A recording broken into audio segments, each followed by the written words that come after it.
তো দেখুন দর্শক, এই ভিডিওটি বিশেষ করে মেয়েদের জন্য, যারা কেপ পরতে খুবই পছন্দ করেন কিন্তু চুল কেপ পরে কিভাবে চুল বাঁধতে হয় সেটা অনেকেই জানে না। তো এই ভিডিওটা তাদের জন্য বেশ চমৎকার। তো তারপরে এই এই এই ভিডিওটা দেখুন, কতটা সুন্দর একটি মনোমুগ্ধকর পরিবেশ, বেশ চমৎকার লেগেছে আমার কাছে। তো তারপরে এইটাকে দেখুন, কতটা বুদ্ধি এই লোকটির মাথায়, মাথার চুল দিয়ে কতটা সুন্দর ডিজাইনের একটা ক্যাপ তৈরি করেছে, বেশ চমৎকার, অসাধারণ প্রতিভা। তো দেখুন দর্শক, কতটা সুন্দর লাগছে দেখতে, বেশ চমৎকার। তো তারপরে এইটাকে দেখুন দর্শক, কতটা সুন্দর ডিজাইন করে এই এই পেন্টিংটা করা হয়েছে। মাথার চুল হিসাবে একটি ফুলের গাছ তৈরি করা দেয়া হয়েছে, বেশ চমৎকার, অসাধারণ একটি দৃশ্য। তো দেখতে থাকুন দর্শক, আরও বেশ কিছু এক্সেপশনাল ভিডিও আপনাদেরকে দেখাবো। তারপরে এই লোকটাকে দেখুন, কতটা বুদ্ধি এই লোকটার মাথায়, দেখছেন কতটা সুন্দর এই দৃশ্যটা, বেশ চমৎকার লেগেছে আমার কাছে। তো তারপরে এইটাকে দেখুন, কতটা সুন্দর, কতটা ডিজাইন করে এই রোডটিকে, এই পেন্টিংটিকে তৈরি করা হয়েছে।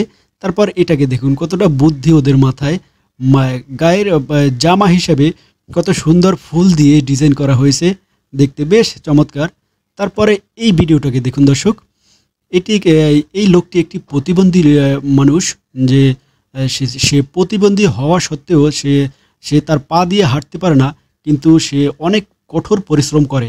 তো দেখুন দর্শক, তার বাসা যে স্ত্রী আছে, ওয়াইফ আছে, সেও অসুস্থ, তারও দেখাশোনা সে করে। তো দেখুন দর্শক, কতটা কষ্ট করে সে সারা দিন, কতটা পরিশ্রম করে সে সারা দিন। দেখুন দর্শক, সে হাঁটতে পারে না, কিন্তু কত বড় বোঝা নিয়ে সে বহন করে। তো দেখুন দর্শক, বেশ অসাধারণ একটি ভিডিও এটা। তো তারপরে এই দৃশ্যটাকে দেখুন দর্শক, এটি একটি পাহাড়ের উঁচু জায়গা। তো উঁচু জায়গা থেকে প্রাকৃতিক দৃশ্যটা কতটা সুন্দর। তো তারপরে এইটাকে দেখুন, এটি একটি বিশেষ ধরনের গাড়ি, অটো সিস্টেম। তো এটাকে কতটা ডিজাইন করে তৈরি করা হয়েছে। তো দেখুন দর্শক, এটি একটি বসার সিট, তো এখানে আপনি বসে তারপর ড্রাইভ করতে পারবেন, বেশ চমৎকার আমার কাছে লেগেছে। তো ভাবলাম আপনাদের সাথেও শেয়ার করি। তো তারপর এই গাড়িটাকে দেখুন দর্শক, এটি একটি বিশেষ ধরনের মোটরসাইকেল। আমরা সম্ভবত জানি মোটরসাইকেলের দুটি চাকা থাকে, একটা সামনের চাকা, একটা পিছনের চাকা। তো এটার সামনে দুটোই চাকা দেওয়া হয়েছে, আর পিছনে একটা চাকা। তো বেশ চমৎকার একটি গাড়ি, অসাধারণ। তো দর্শক, আমি সবসময় চেষ্টা করি আপনাদের সাথে নতুন কিছু তুলে ধরার জন্য। তো কেমন লাগলো আজকের ভিডিওটি কমেন্ট করে জানাবেন, এবং ভিডিওটি ভালো লাগলে শেয়ার করে অন্যকে দেখার সুযোগ করে দিবেন। তো দর্শক, আজকের মতো এ পর্যন্তই, দেখা হবে পরবর্তী ভিডিওতে। আল্লাহ হাফেজ।